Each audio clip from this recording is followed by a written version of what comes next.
పిత పుత్ర పవిత్రాత్మ నామమున ఆమెన్. ప్రభునామమున అందరికీ శుభోదయం. ఈనాటి జ్ఞానవాన్ ధ్యానాంశం మోషే ముఖం మహిమ. నిర్గమకాండం 34వ అధ్యాయం 29వ వచనం నుండి 35వ వచనం వరకు. యూదులకు దేవుడు సీనాయి పర్వతం మీద మోషేకు ఇచ్చిన ధర్మశాస్త్రాలను, ఆజ్ఞలను అందజేసిన తర్వాత మోషే దిగివచ్చాడు. దేవుని సన్నిధిలో ఉన్నప్పుడు మోషే ముఖం అత్యంత ప్రకాశవంతంగా మెరిసింది. దీనిని చూచి ఇజ్రాయేలు జనులు భయపడి అతడి సమీపానికి వెళ్ళలేకపోయారు.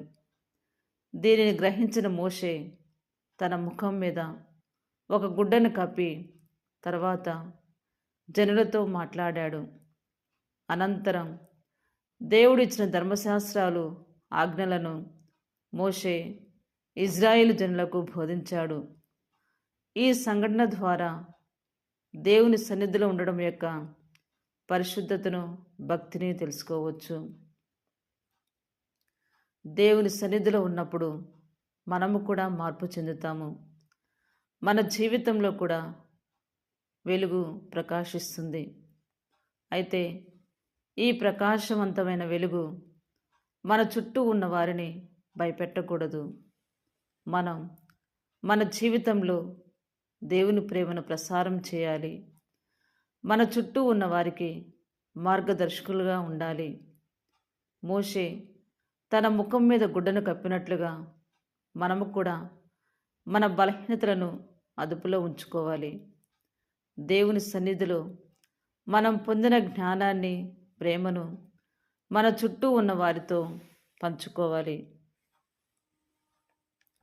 మోషే దేవునితో సన్నిహితంగా ఉండడం వలన ఆయన జీవితంలో మార్పులు వచ్చాయి. అదేవిధంగా మనము కూడా దేవుని వాక్యాన్ని అధ్యయనం చేయడం, ప్రార్థన చేయడం మరియు ఆయన సన్నిధిలో గడపడం ద్వారా మన జీవితాలను మార్చుకోవచ్చు మరియు మన ఆలోచనలో, కార్యాలలో, ప్రవర్తనలో దేవుని మహిమను చూడవచ్చు.